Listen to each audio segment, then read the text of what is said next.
I'm not used to speaking, so I'm a bit rusty. I'll start off with a joke. This $500 business, the corpus. I like to receive the money, but when it comes to giving out the books, my heart bleeds. Because I've been a salesman, and we never give, we always take. So now it's a good moment for me to receive, but when it comes to the books, don't come to me because I keep them. In India, we have about 1,600 corpus members for our books. We publish between 3,000 and 5,000 copies every publication. And when they, pack up a whole truck full of free deliveries, I don't know how I committed this big blunder in my policy. So my young grandson once told me, Tata, you have done something stupid. He's only 8. I said, why? He said, you're giving all these books away free. And when I told him people have already paid for it, he couldn't understand, because at his age you don't understand prepayment and post-payment and things like that. But essentially, out of the mouth of babes and sucklings cometh forth wisdom, they say, Essentially, it's true. So now it's up to you to decide whether you want to pay piece with book by book and please me, or pay $500 and please yourself. Okay, that's the joke part. So coming to the serious part, I don't think there's anything really serious in sahaj marg.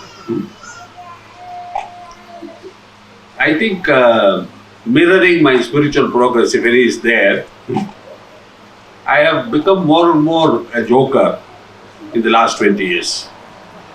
When I joined the mission, I was a dreadfully serious, British snob type of guy. We were ruled by the British for about 300 years. So we had this stiff upper lip, never smile, just like that. I mean, just a hint of a smile at one corner of the mouth. It took a lot of practice to produce that. Now I'm able to smile, and sometimes people tell me you're showing your teeth. I said, I hope not in the specified manner. Showing your teeth means being aggressive. But I smile, so it's okay. Also, my master used to joke a lot. You must have read in his books that he joked. And he always said his jokes have some meaning. They were serious jokes. Jokes with a purpose. So I don't know whether I am consciously or unconsciously emulating him, but I am also making a great deal of jokes.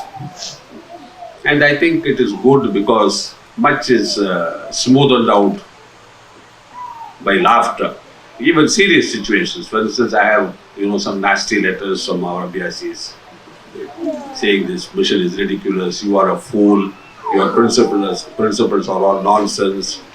Sahaj marg is only a cultural varnish over what should essentially be untruth. Things like that, I got a letter 2 days back, I got a letter yesterday. I keep getting these letters. 2 years back, I would have had migraine for 6 weeks. 1 letter, 1 week of migraine. Because I used to go into myself and brood and say, what is it we are doing wrong? Until eventually I discovered we are not doing anything wrong. It's always the guy across the table.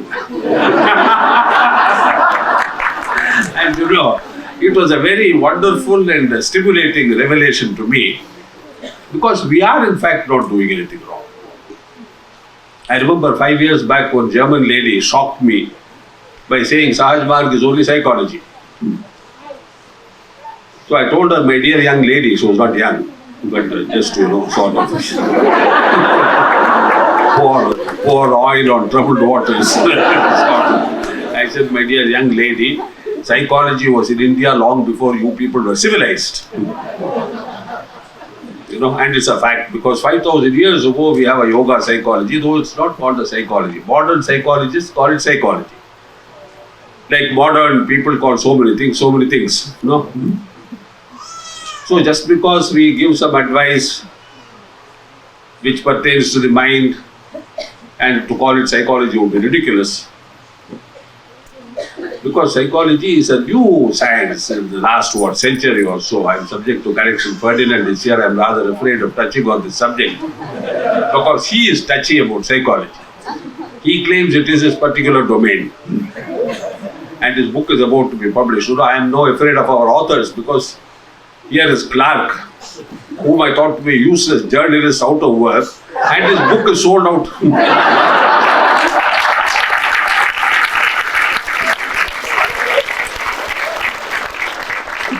So the journalist has put one over us. And next the psychologist is going to put one over me. Ferdinand is going to be sold out. And I'll have to stand with my cap in my hand all over again. So I have to be very careful. Fools rush in where angels fear to tread. See? But I have authority behind me when I say that psychology is a new science. Sahaj marg is as old as the hills. Or as we say in Veda, in India very sanctimoniously, as old as the Vedas themselves. So let us not confuse modern terminology with ancient science. Sahaj marg is both a science and an art. When we practice it assiduously, systematically, and it gives reproducible results, not only in yourself but in abhyasi after abhyasi throughout the world, it is science. The way we practice it, using our heart rather than the head, makes it an art. Here again, this confusion between art and science, people come and say, well, what do I do with this? Because I have a rational mind, I am a civilized fellow, I am white. And we have been educated to be rational and to examine everything meticulously. I say, yes, but do it with your heart. And either they collapse or they go off in a huff. So we have to clearly differentiate between what is, like love, for instance. Most of it is art, some of it is science too. There are books which makes it a science.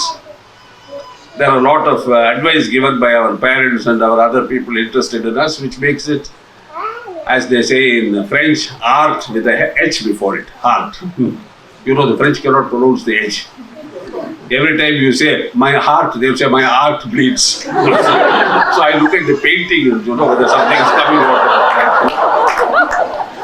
The French have a very, appealing way of putting an H where it shouldn't belong.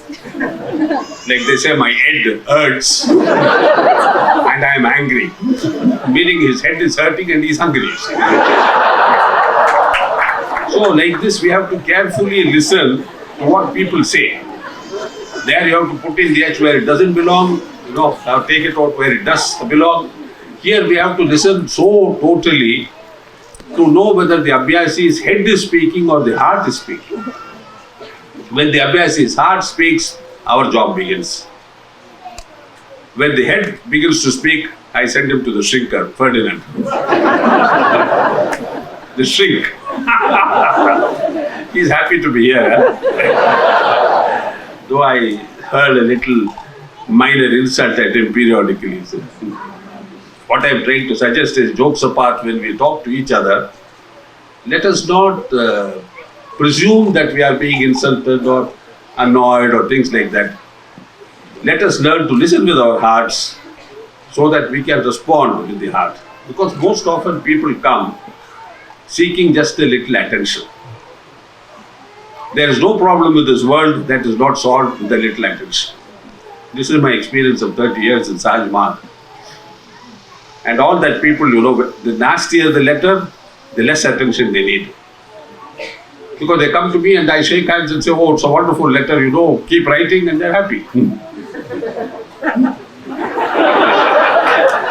It is the so-called good letters that are nasty. Invertendo, you see. A fellow writes to me praising Sahaj marg to the skies, praising the masters to the skies, saying nothing wonderful has ever happened to me which has not happened here. And I call him hoping he'll give me a handshake. And he comes looking like this. I say, but your wonderful letter. He said, who told you it was wonderful? I was only being polite. No, he takes up half an hour of my time. I have to find out why he wrote what he wrote when he didn't mean it. Whereas the guy who writes three pages of, 4-letter words interspersed freely, he is happy with the handshake and he goes away. He has got to what he wanted. So we have to learn to differentiate between flattery with a purpose and criticism with a purpose. This we can differentiate only when we know the heart. There are too many interpersonal problems among our abhyasis. People always come to me and say, oh, he looked at me like this, I don't know what he meant, you see. I said, when? After sitting Chariji. Oh, I said, perhaps he was trying to concentrate on your condition. Yes, but he had half an hour to do it in that guy. Yes, but he did it with his eyes closed. You see, now he opened his eyes, he's looking more carefully. Oh, is that so?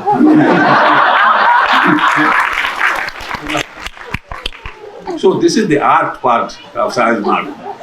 If it was scientific, I would have to tell some lies. Here I am telling the truth. You see. Because we do stare. We have to verify what I saw with my eyes closed, with my eyes open, as it was. This is the other way around. So sahaj marg needs a great deal of your love, which is only expressed through the heart. Even when you speak with each other and you feel a little hurt at something, just give it a thought. Refer to the heart and say, was he hurtful, or am I being oversensitive and being hurt by myself? Everything from showers to toilets to, I don't know, noise at night, snoring, that delightful play the children staged the other day, you see. I remember a story I read about 40 years ago in the Reader's Digest. The travels of a widow. And there she wrote 1.5 pages about her husband who died. And at the end, in the last sentence, she says, I came to understand how much I loved him when I missed his snores at night. It was a true life story. Reader's Digest doesn't publish fiction. So let us not revile something which we may miss when it is not there. This goes for friends, lovers, enemies, everybody. Because even enemies we miss sometimes. I remember we had a dog in my village. And our neighbor bought a puppy at the same time. And they were lifelong enemies for 10 years. They were biting each other, tearing off each other's ears. 10 years, 10 jolly years. 11th year, that guy died and my dog died. He couldn't live without his enemy. So we need enemies, we need friends, we need lovers, we need husbands, we need wives. Unfortunately, we need preceptors. And perhaps even more unfortunately, preceptors need abhyasis. So I recommend that our preceptors get on with the job of finding more and more abhyasis. This is not a recruitment drive, incidentally, as somebody complained. It is our endeavor to spread sahaj marg and its benefits, spiritual and general, to people all over the world. So as Christ said, let us not hide our lamp under a bushel. Because many people are shy of talking about sahaj marg. I don't know why. In India, we are shy to talk about our wives. That's why, the man walks first and the lady follows 20 feet behind, very humbly, apparently, self-effacing, but very much there. And from 20 feet, she can pull you back like a kite. So we have to be like that, with our abhyasis, with our preceptors, in the distant future, But the little thread that ties the kite and you together, very much in your hand. We'll wake up talking about the future. The future is here now, you see.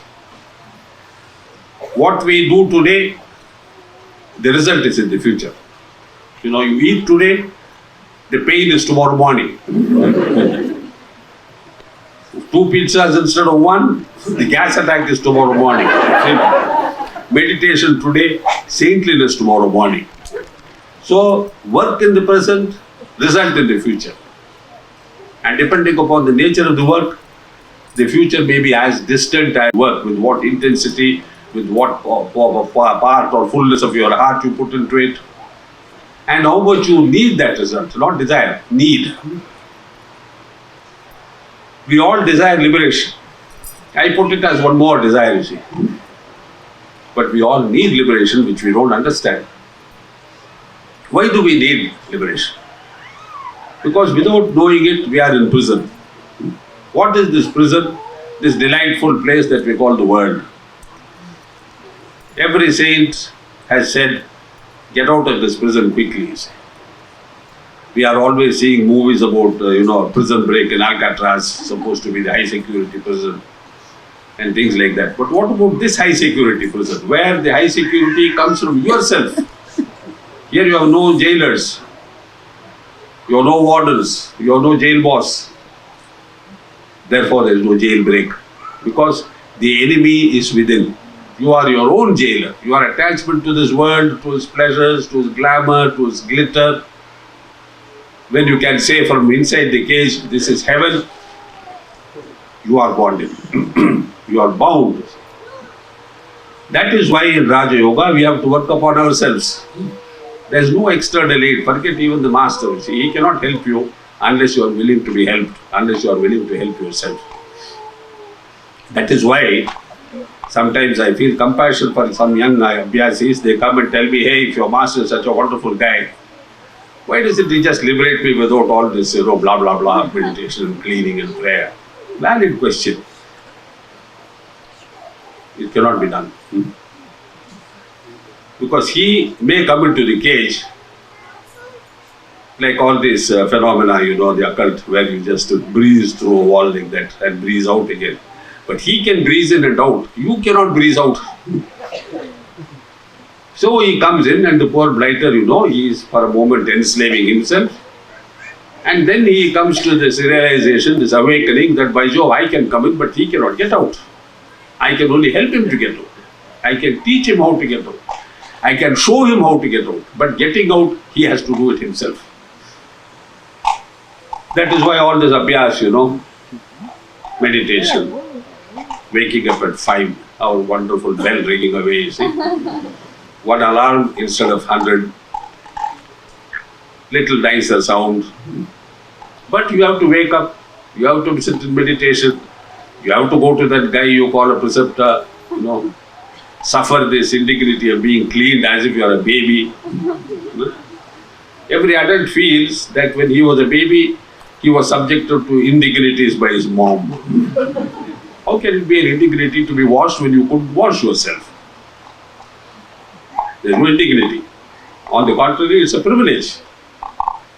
So similarly, we have preceptors who may think they are mothers, but you are certainly not babies. So don't behave like babies, you see. Behave like adults. Subject yourself to that washing peacefully, cooperatively. Don't fidget, don't oppose, don't suppress. I get letters that when somebody did cleaning, he felt nausea. Yes, of course, because it is like, somebody vomits and wants to see what is in the vomit. You get nauseated all over again and have a second vomit. Let the doctor do it, you see, that is his problem. They are inured to vomiting. They examine everything. For them it is routine. It is clinical. We should not go into this morbid tendency of finding out what is the grossness in me. And then differentiating between good grossness and bad grossness. There is no such thing as good grossness and bad grossness. So there is only grossness. As I tell some of our younger abhyasis, if you have diarrhea by eating chocolate and another guy has diarrhea by eating bad pizza, you don't say my diarrhea is superior to yours. I ate chocolate, damn it. Or like a rich man who gets drunk on a $100 bottle of whiskey and you get drunk on a $3 bottle of whiskey. Both are drunk. The rich man cannot say mine is a superior form of drunkenness, my friend. Of course, he always pays for his medical attendance because he is rich. Not because his disease is higher than yours. We all die the same death. We all suffer the same sickness. Inside us beats the same heart. Inside us flows the same blood. All these political and racial differences, they are created by human beings. There is no American, there is no Indian, and there is no American Indian. We are all human beings, So let us behave as human beings when we mix here at least. That is what brotherhood really means, not by saying I have an American brother, because then that is a lie. It's like saying I am telling a truthful lie. There is no American brother. I have only brothers and sisters. On holy ground, you put away your footwear. I don't know why, but that is the tradition. We follow it. So when people blithely walk in with shoes on and we have to tell them shoes off, please. Though it doesn't matter damn to me whether you come in with your shoes or not, you see. It in a way pains me that our brothers and sisters of this great land are not being exposed to what is holy, what is, adorable, worshipable. I'm not talking of the women. A spirit of adoration, where the tendency is to cast your eyes down, because in front of one whom you adore and worship, the eyes cannot be raised. We cannot have this vulgar gaze at God, looking at him like that and saying, hey, turn a little round, I haven't seen your left ear. I do wish you will all try to recapture this lost sense, this glorious sense of what is holy and what is profane. See? Profane is everything that pertains to the physical, material and mental too. It's all profane. That is where we are trying to bring in spiritual values to raise them up to a level where the profanity at least goes. The shocking thing is when you see movies picturing the White House, the Pentagon, where out of 17 words that they pronounce, 15 are 4-letter words. You can see it in pictures all over the world. American movies. 15 out of 17 words, I counted once, are 4-letter words. We should avoid. See? These expressions may make sense in the inner cities of Chicago, Detroit, New York. Not here. Not even in your families. See. Once my grandson asked me the meaning of a 4-letter word, and I was shocked that he even noticed it. But children are waiting to hear what they have not heard before and to see the meaning. Now I know, as my son reminded me, that if I don't tell him the meaning, somebody in the school will do it. But does it mean I should do it? Not at all, you see. So there is a level of education that we should not expose our children to. At the risk of intruding where angels fear to tread, I am totally against sex education for children. I am absolutely 100% against. I don't care what your educationists say, what your educational system says. Forbidden knowledge is forbidden knowledge until that knowledge is automatically at your disposal, naturally, when the time comes for it. See? Much of the problems of, STD as they call it, sexually transmitted disease, is because of this awakening of curiosity in children who don't know what it's all about. And to blithely assume that if you teach them, they will know everything about it, not at all. So please be careful about what you teach your children. Even more, be careful about what you teach them through hidden body movements and things like that, about which psychologists are telling us all the time, revealing movements. Most of all, be good examples to your children. Children learn by example. They venerate fathers who are good examples. They love mothers who are good examples. Not because, as one child told me 20 years back, she said, my dad is a damn good provider. Very good American, but poor relationship. When the provision stops, the dad-daughter, relationship breaks down. If you want to be loved, you must become lovable. If you want to become lovable, profanity must go. And the last excuse in the America is, this is the American way of life. There is no such thing. Deprivation. Yes, a deprivation is a deprivation. A depraved society is a depraved society. It cannot be American, it cannot be Indian, it cannot be German, it cannot be anything. A depraved human being is a depraved human being first. If he is American, so much more my sorrow. If he is Indian, it is devastating. And just to balance my talk, I would say about our Indians in America that they are even worse than the Americans. Most of them. Let us remain Indians. Let us try to make others Indians in values, in moral life, in culture, by offering what is the best of Indian traditions to the Americans. And let us be sensible that we have come here to learn something by learning what is best from the Americans. That will help us. In our satsang, it should be an exchange of the bestness of our societies, of our cultures, of our traditions. Let us not sink to what is vulgarly called in mathematics, LCM, the least common multiple. Let us go to the universal unifier, which is the highest common factor in humanity. May Master bless all of you. Thank you.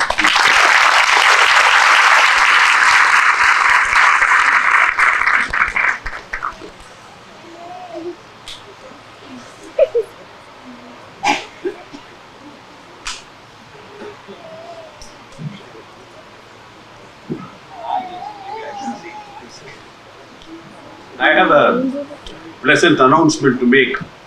As of yesterday, Sister Kim Baker has been appointed the preceptor in charge of Canada.